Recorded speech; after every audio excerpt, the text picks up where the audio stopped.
Kapag parehong handa mabali ang buto, sino ang susuko?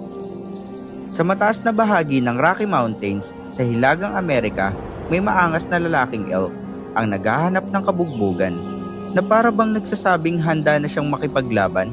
Gusto kasi nito mapanatili ang pagiging pinuno niya sa kanyang mga babae. May dumating na agad na bagong elk. Fresh ang sungay, batang bata, fresh din ang yabang.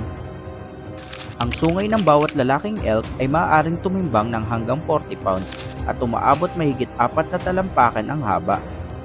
Para silang may dalang isang dosenang matutulis na tila sibat at kasing tibay ng bakal. Sinusukat ng pinuno ang batang elk at agad silang nagsalpukan. Halos hindi nababasag ang kanilang mga sungay, ngunit may kapalit ito. Ang calcium at phosphorus na ginagamit sa pagpapatibay ng sungay ay kinukuha mula sa kanilang katawan, kaya humihina ang kanilang mga buto at mas madali itong mabali ang leeg nila. Habang nagbabanggaan, pareho silang nagbabakasakaling mabali o mapihit ang leeg ng kalaban. Para manalo ka sa laban na ito, kailangan ng talino, lakas at tapang.